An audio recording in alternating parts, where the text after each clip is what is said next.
পাটিসাপটার মধ্যে যদি পারফেক্ট স্বাদ অনুভব করতে চান তাহলে এটিকে পারফেক্ট ভাবে তৈরি করতে হবে। তাহলে চলুন বন্ধুরা, আজকে আমরা তৈরি করব এই রকম পুরযুক্ত পাটিসাপটা, আর এর টেস্ট হবে কিন্তু অতুলনীয়। তাহলে চলুন শুরু করা যাক। সর্বপ্রথম আমি এখানে 2 পিস ডিমকে ফাটিয়ে একটি পাত্রের মধ্যে নিয়ে নিচ্ছি। ডিম দেয়া হয়ে গেলে এর মধ্যে অ্যাড করতে হবে চিনি। চিনি অ্যাড করা হয়ে গেলে বেশ সুন্দরভাবে এগুলোকে ফেটে নিয়ে একদম লিকুইডে পরিণত করতে হবে, যার মধ্যে কোনো রকম যেন চিনির কোনো অংশ না থাকে। ডিম এখানে বেশ সুন্দরভাবে ফাটা হয়ে গেছে। এমন তো অবস্থায় আমি এখানে অ্যাড করছি দুধ। 200 ml পরিমাণ আমি দুধ অ্যাড করছি। এরপরে এর মধ্যে অ্যাড করতে হবে ময়দা। ময়দা অবশ্যই একবারে ফুল কোয়ান্টিটি ইউজ করা যাবে না, অল্প অল্প পরিমাণ করে দুবারে এখানে আপনারা ময়দা অ্যাড করে নেবেন, যাতে এই ময়দার মধ্যে কোনো রকম গুটলে ভাব না আসে, সেটিও একটু লক্ষ্য রাখতে হবে। তাহলে দেখুন আমাদের এখানে বেশ পারফেক্ট তৈরি হয়ে গেছে। এরপর আমরা এর মধ্যে কিছুটা পরিমাণ কর্নফ্লাওয়ার অ্যাড করছি এবং এর সঙ্গে কিছুটা পরিমাণ লবণ অ্যাড করে নিয়ে পারফেক্টভাবে এর টেক্সচারটি তৈরি করে 10 মিনিট রেস্টে রেখে দিতে হবে। এরপরে ভেতরের পুরটিকে তৈরি করতে হবে।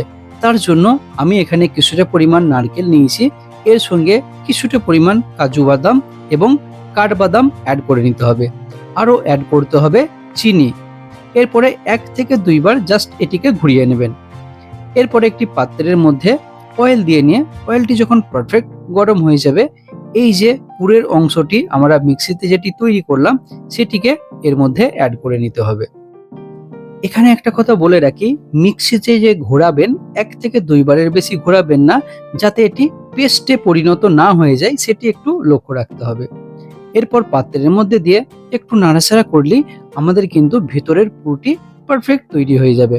এখানে কিন্তু পারফেক্ট তৈরি হয়ে গেছে।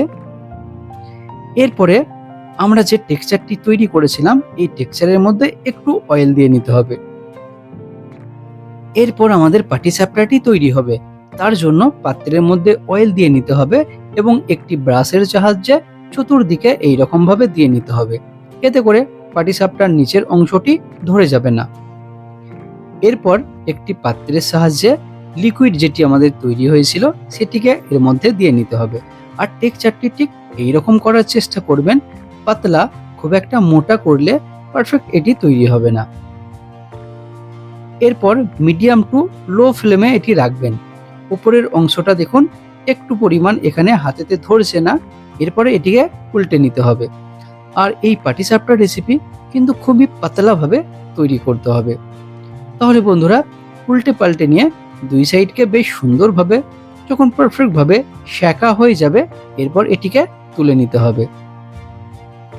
এবং পাটিসাপটার পিঠেগুলো কতটা সুন্দর তৈরি হয়েছে দেখতেই পাচ্ছেন। এরপরে এটি ফাইনাল রেডি করতে হবে। তার জন্য দেখুন যে পুরটি আমরা তৈরি করেছিলাম সেই পুরটিকে ঠিক এইরকম ভাবে দিয়ে নিতে হবে। এরপর 2 সাইডকে এইরকম ভাবে একটু ভাঁজ করে নিয়ে রাউন্ড আকৃতির গোল, ঠিক যেমন রোলের মতো তৈরি হয়, জাস্ট এইরকম ভাবে করে নেবেন। তাহলেই দেখুন আমাদের যে পাটিসাপটা সেটি কিন্তু শেপ পারফেক্ট চলে এসছে। আর এটি কতটা সুন্দর তৈরি হয়েছে আপনারা দেখতেই পাচ্ছেন। এবং এই পাটিসাপটাটি খেতে হবে অসাধারণ। আপনাদেরকে এই ভিডিও যদি ভালো লেগে থাকে অবশ্যই চ্যানেলটিকে সাবস্ক্রাইব করে নেবেন। Bye bye, take care.